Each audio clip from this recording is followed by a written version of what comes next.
అలాగే ఇందాక నేను చెప్పినట్టుగా మాటల్ని వక్రీకరించడం అనేది వైసీపీ ప్రభుత్వానికి ఒక నైజం అయిపోయింది. వైసీపీ పాలకులకు కానీ, వారి పార్టీకి కానీ, వారికి సంబంధించిన వ్యక్తులకు కానీ.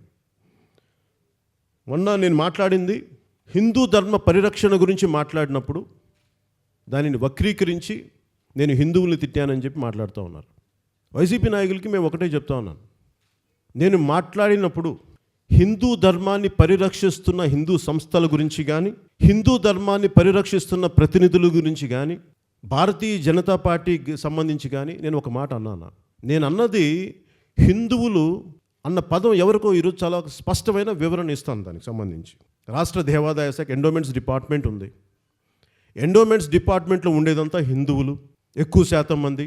మిగతా వాళ్ళు మీకు అన్య మతస్థులు ఎవరు ఉంటే వాళ్ళు ఏ స్థాయి ఉద్యోగాలు ఉంటారో నాకు అవగాహన లేదు కాబట్టి ఎక్కువ శాతం ఖచ్చితంగా హిందువులే ఉంటారు. హిందూ ధర్మ పరిరక్షణ కోసం క్రియేట్ చేయబడ్డ డిపార్ట్మెంట్ అది. అలాగా నేను ఇందాక తిరుమల నుంచి బయటికి రాగానే అక్కడ అందరూ అడుగుతుంది, నా దృష్టికి ఒకటే తీసుకొచ్చారు, అన్న హిందూ ధర్మ పరిరక్షణకి మీరు కొన్ని మాటలు మాట్లాడండి, మాకు చాలా ఇబ్బందిగా ఉంది. ఏంటని అడిగితే ఇక్కడ అన్యమత ప్రచారం ఎక్కువైపోయింది, దీని గురించి మీరు మాట్లాడి తీరాలి, మాకు ఇబ్బంది అవుతుందంటే. నేను సెక్యులరిజంని చాలా బలంగా గౌరవించే వ్యక్తిని. నేను సూడో సెక్యులరిస్ట్ కాదు.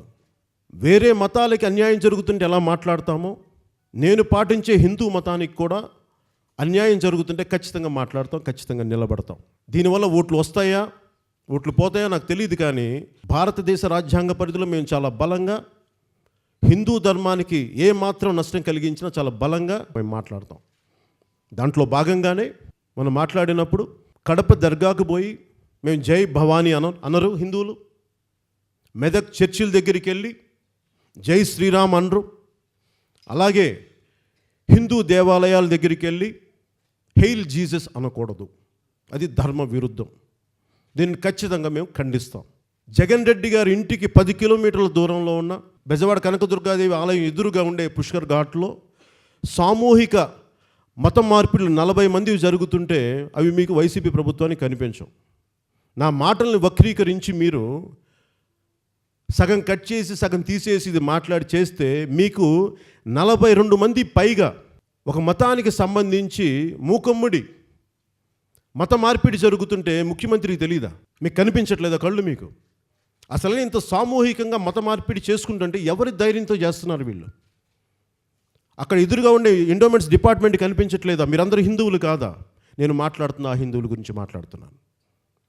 హిందూ మతాన్ని, హిందూ ధర్మాన్ని పరిరక్షించాల్సిన ఎండోమెంట్స్ డిపార్ట్మెంట్లో ఉండే హిందువులు కానీ, అలాగే హిందువులైన ప్రజాప్రతినిధులు సూడో సెక్యులరిజం పేరుతోటి హిందువులని చెప్పుకునే ప్రజాప్రతినిధులు, నేను ఆ హిందువుల గురించి మాట్లాడుతున్నాను. అంతేగాని ధర్మాన్ని పరిరక్షిస్తున్న హిందువుల గురించి కానీ, ధర్మాన్ని పరిరక్షించే హిందూ సంస్థల గురించి కానీ నేను మాట్లాడట్లేదు. ఇది నేను ఎలాంటి వాటికి నేను సంసిద్ధతో ఉండే మాట్లాడుతున్నాను. ఎవరి అండ చూసుకొని 40 మందిని మత మార్పిడి చేశారు నేను కృష్ణా పుష్కర్ ఘాట్స్లో మొన్న. జగన్ రెడ్డి గారి 10 కిలోమీటర్ల ఇంటి దూరంలో ఎవరి అండ చూసుకొని చేస్తున్నారు? ఇది రాజ్యాంగ విరుద్ధం కాదా మీకు? ఇది కూడా మీరు చెప్పండి, మీ టీవీలో వేసుకొని నేను చెప్పానని చెప్పండి. ధర్మం గురించి, సత్యం గురించి మాట్లాడేటప్పుడు నేను భయపడే వ్యక్తిని కాదు. ఉన్నట్టుగా బలంగా మాట్లాడగలను, చెప్పిన దాని మీద ఖచ్చితంగా నిలబడగలను. అలాగే నేను అన్న మాటల్ని వక్రీకరించిన కొన్ని మీడియా సంస్థలు కూడా నేను చెప్తా ఉన్నాను. నేను మీకు వీడియో రిలీజ్ చేస్తాను ఇప్పుడు. 40 మందిని సామూహికంగా మత మార్పిడి జరుగుతున్న వీడియోను కూడా మీకు పంపిస్తాను. మీరు దాన్ని కూడా సెన్సేషనలైజ్ చేయండి. అప్పుడు అది కూడా చెప్పండి.